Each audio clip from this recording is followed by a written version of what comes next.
Buenos días, buenas tardes. Hoy vamos a analizar una de las campañas publicitarias más exitosas de la historia reciente. Compartí una Coca-Cola vista desde dos países latinoamericanos, Colombia y Paraguay. Este trabajo fue desarrollado por Sofía Londoño Marín y María Salomé Montoya, mi persona, ambas desde Colombia. Bueno, como introducción les voy a hablar primero sobre la campaña nombrada Share a Coke. Esta se originó inicialmente en Australia el 1 de octubre del 2011. La idea era bastante simple pero muy poderosa, que era reemplazar el logo de Coca-Cola por los 150 nombres más populares del país. Eso generó una ola de entusiasmo que se extendió prácticamente por todo el mundo. Llegó a Colombia y a Latinoamérica, a Paraguay, y fue la primera vez que los consumidores podían encontrar su propio nombre en la botella. Ya en la segunda ola y en la segunda versión de la campaña en Colombia fue un poquito más local. Incluyeron apodos como Parche, Bev y 334 apellidos colombianos, 217 nombres nuevos, 118 diminutivos y hasta 7 emoticones. Bueno, para esta segunda parte hablaremos de la información general de Coca-Cola. El nombre de la campaña, como ya dije anteriormente, aquí en Latinoamérica era Comparte una Coca-Cola y el original era Share a Coke en inglés. El año de lanzamiento fue en el 2011 en Australia, llegó a Latinoamérica en los años 2013 y 2015, que fue la segunda versión. Los países que analizamos fue Colombia y Paraguay. Es una industria de bebidas no alcohólicas y es de un consumo masivo. Lo lanzaron en Australia por Ogilvy and Mather Sydney y en Colombia agencias como McCann Erickson Colombia and BML. El embotellador en Colombia fue FEMSA y asimismo en Paraguay. Tuvo un alcance global, más de 120 países participaron en esta campaña, se produjeron más de 10 millones de botellas y latas personalizadas y se podía la personalización de las botellas, más de 30.000 nombres y apodos adaptados por cada país. Y con esta campaña, ¿qué buscaba lograr Coca-Cola? Pues la promesa de la campaña era bastante clara, era compartir una Coca-Cola, es compartir un momento especial con alguien que realmente te importa. Pero detrás de esa promesa había un objetivo de negocio muy concreto, que era revertir una caída global de consumo de refrescos, reconectar emocionalmente con los consumidores y en últimas aumentar la rentabilidad. Realmente no solo era una campaña bonita, era una respuesta estratégica a un problema que les estaba presentando. Bueno, ¿y a quién habla la campaña? Principalmente a jóvenes, millennials y de generación Z, personas entre 15 y 30 años, urbanos, conectados a redes sociales, personas que consumen bebidas en contextos sociales, reuniones, celebraciones, comidas con amigos, con familiares. Pero hay algo importante que define a este público. Ellos crecieron en la era digital, donde los algoritmos de tanto como de Spotify, Instagram, les recomiendan a las personas según sus gustos, donde Netflix les sugiere series personalizadas, donde TikTok les muestra exactamente lo que a cada persona le interesa. Para ellos, que un producto los reconozca no es algo extraordinario, es lo mínimo que esperan de una marca. Por eso cuando Coca-Cola puso su nombre en una botella no fue solo un detalle simpático, fue hablarles en su propio idioma, fue decirles, esta marca te ve a ti y no ve solo a la masa. Bueno, para Buyer Persona fuimos bastante concretos. Personas entre 18 y 28 años, estudiantes o un profesional joven, personas activas en redes sociales, en Instagram, TikTok, WhatsApp, les importa cómo se perciben en redes. Con respecto al consumo, compran gaseosas impulsivamente en la tienda de barrio o en el supermercado, siempre, la mayoría de las veces en compañía. Su motivación es sentirse únicos, pertenecer a un grupo, tener algo que contar. Y la frustración es que en un mundo de productos masivos nada los hace sentir especial. Y pues aunque conocen Coca-Cola de toda la vida, no la sienten como suya, no la sienten propia, la sienten más como una marca de los papás. Necesitan una razón para hacerla suya. Antes de entrar de lleno a la campaña, vale la pena detenerse un momento en el producto que originó todo.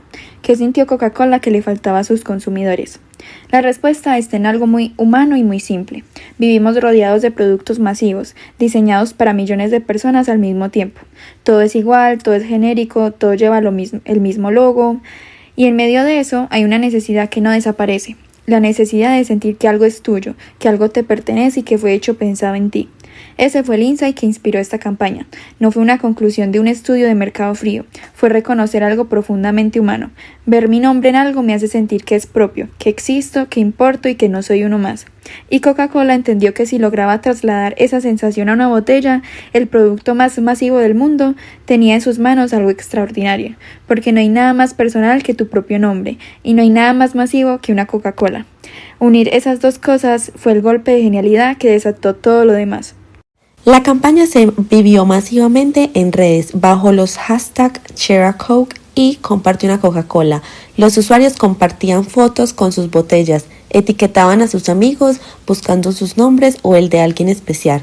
La marca prácticamente le entregó el micrófono al consumidor y él lo tomó con gusto.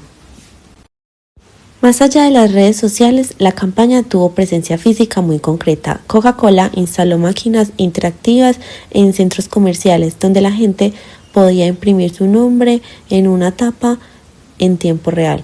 En Colombia hubo puntos personalizados durante 2 meses en Bogotá, Medellín y Barranquilla. Y para quienes no encontraban su nombre en las botellas, había un QR que daba acceso a un hub digital con más experiencias. También se creó una alianza con Google llamada Share Names, donde podían descubrir personas que comparten tu nombre o intereses. Colombia también tuvo colaboraciones de marca muy interesantes. Por ejemplo, en Coac se lanzó una colección de 8 prendas inspirada en la campaña, y en las tiendas de las 3 ciudades principales la gente podía personalizar chaquetas de jean con pines y parches. Con McDonald's Colombia se distribuyeron vasos coleccionables de edición limitada en los Automac, que además reaccionaban con la temperatura. Como dijo la directora de marketing de Coca-Cola Colombia y Venezuela, no se trata solo de likes y compartidos, sino de momentos reales amplificados. Para entender mejor el impacto de la campaña hay que ver primero el contexto. Entre 2013 y 2025, el mercado de bebidas no alcohólicas en Latinoamérica era bastante competitivo. Jugos, tés, aguas saborizadas, refrescos alternativos. Coca-Cola seguía siendo un líder claro en referencias de marca, pero la presión existía. Curiosamente, aunque la conciencia sobre los riesgos a la salud ya estaba presente, todavía no se habían traducido en una caída real del consumo. Los principales competidores en Colombia y Paraguay eran 3: Pepsi, distribuidora en Colombia por Postobón; VIP Cola, del grupo AG, con fuerte presencia en sectores populares con sus precios bajos; y Postobón misma, con un portafolio amplio que incluía colombiana, manzana, Postobón, jugos Hit, té, Mr. Teas, aguas Oasis y más. Era un mercado donde diferenciarse solo por un producto ya no era suficiente. La campaña llegó en el momento justo. Instagram y Facebook estaban en su pico de adopción juvenil en Latinoamérica, lo que hacía perfecta la mecánica de fotografía, etiqueta y comparte. Y al mismo tiempo los consumidores empezaban a exigir productos que los hicieran sentir únicos. Las bebidas alternativas proliferaban y las marcas apenas comenzaban a descubrir el poder de contenido generado por el usuario como herramienta de marketing orgánico. Coca-Cola leyó este momento perfectamente. Finalmente, la necesidad que originó todo. Coca-Cola estaba perdiendo conexión con los jóvenes, que la veían como gaseosa de sus padres y se alejaban hacia otras opciones. La campaña resolvió esta brecha emocional con algo que nunca antes se había hecho en la escala de la industria: personalización masiva. No le hablo a todos igual, le hablo a cada uno por su nombre. Bueno, ya pasando a los resultados de la campaña, hay que aclarar que Coca-Cola no publica cifras desagregadas por país para Latinoamérica. Eso significa que no hay datos específicos de Colombia ni de Paraguay de manera aislada. Pero igual existen datos globales que son más que suficientes para entender el impacto real que tuvo esta campaña a nivel mundial. En Australia, donde se lanzó en el 2011, el consumo entre los jóvenes creció un 7%, que era exactamente el público que Coca-Cola quería reconquistar. En Estados Unidos, en el 2014, las ventas de paquetes subieron un 11%, el mejor periodo en más de 4 semanas desde inicios del 2009. Y 1.250.000 adolescentes probaron Coca-Cola por primera vez. En Reino Unido, el volumen creció casi un 3% en solo 3 meses y a nivel global, las proporciones diarias pasaron de 1.700 millones a 1.900 millones. Estos números son importantes para Colombia y Paraguay porque la campaña que se ejecutó aquí fue exactamente la misma. El mismo concepto, el mismo mecanismo, la misma lógica de personalización. Los resultados del modelo se replican en todos los mercados donde se aplicó. En el frente digital, la campaña fue un fenómeno que pocas marcas han logrado igualar. Solo en Instagram se generaron más de 500.000 publicaciones con el hashtag ShareACoke durante el primer año. En Twitter, la campaña acumuló casi 1.000 millones de impresiones y llegó a ser el tema número 1 en tendencias globales. En Facebook, el tráfico creció un 870% en los primeros 6 meses, solo en Australia, y la marca ganó 25 millones de nuevos seguidores a nivel mundial como consecuencia directa de la campaña. Lo que hace esto especialmente relevante es que la gran mayoría de este contenido no lo produjo Coca-Cola, lo produjeron los consumidores. Cada persona que encontraba su nombre en una botella, la fotografiaba y la subía a redes estaba haciendo publicidad gratuita con una credibilidad que ningún anuncio pagado puede comprar. Esto se llama contenido generado por el usuario y esa fue una de las primeras campañas en aprovechar este fenómeno a escala masiva. Bueno, en cuanto a reconocimientos, la campaña ganó 7 Cannes Lions, incluyendo el Gold Creative Effectiveness y el Gold en Outdoor, que son de las 2 categorías más exigentes del festival. También ganó el IAB Award en Social Media Marketing. Cannes Lions es básicamente el Oscar de publicidad mundial, así que esos premios confirman que no solo fue una exitosa en ventas, sino que fue reconocida como una de las ideas más brillantes en las últimas décadas de la comunicación. La respuesta corta es sí. Coca-Cola tenía 2 objetivos principales: frenar la caída en ventas que llevaba más de una década y conectar emocionalmente con los jóvenes, que se estaban alejando de la marca. Ambos se cumplieron. El aumento del 7% en consumo juvenil en Australia fue exactamente lo que se buscaba, y la reversión de una caída en ventas en Estados Unidos después de 11 años consecutivos a la baja es, en términos de negocio, extraordinario.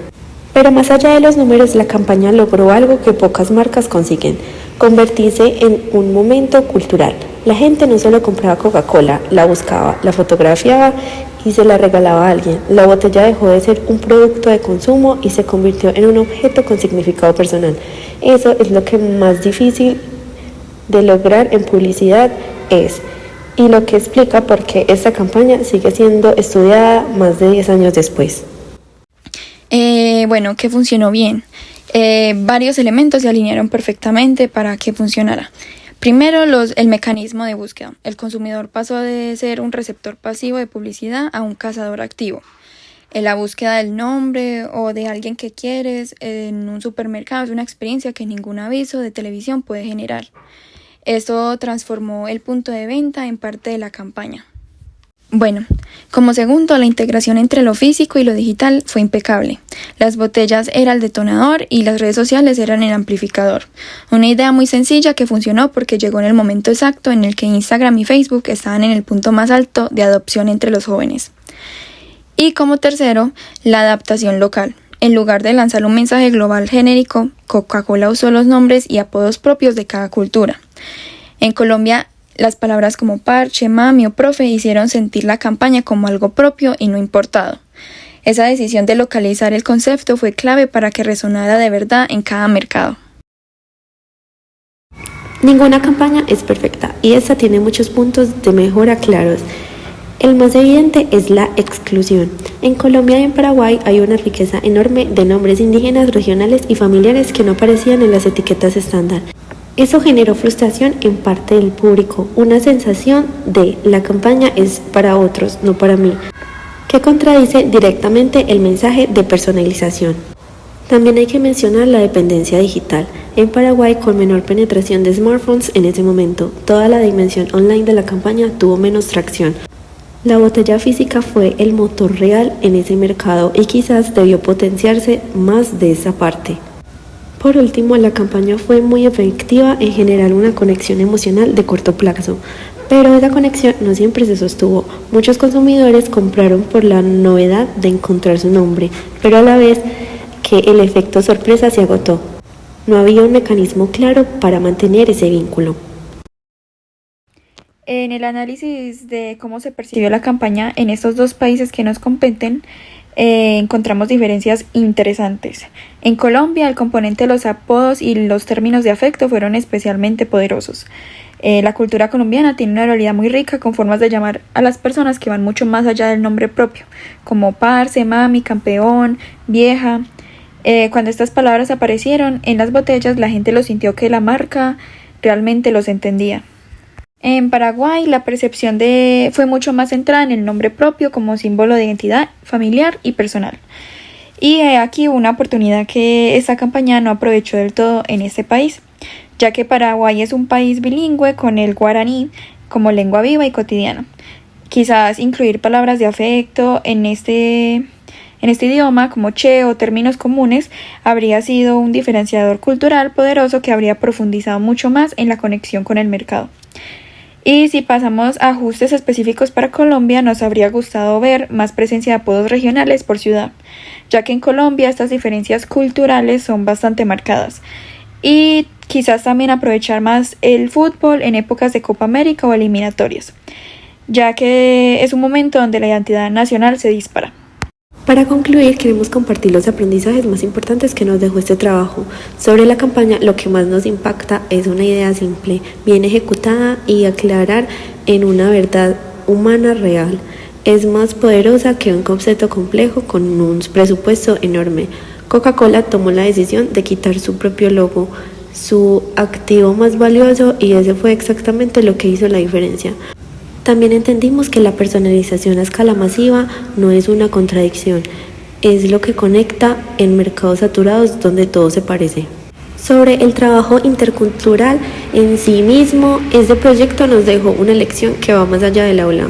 Coordinar un equipo entre Colombia y Paraguay implicó retos reales de comunicación, tiempo, de organización y que no siempre pudimos resolver de la manera ideal. Eso inevitablemente limitó nuestra capacidad de incorporar una perspectiva paraguaya más profunda y vivida en el análisis, algo que sin duda habría enriquecido las conclusiones, especialmente el análisis intercultural. En entornos laborales reales, los equipos internacionales enfrentan exactamente los mismos desafíos y aprender a navegarlos, incluso cuando no todo sale como lo planeas, es una habilidad tan importante como el mismo análisis. Muchas gracias.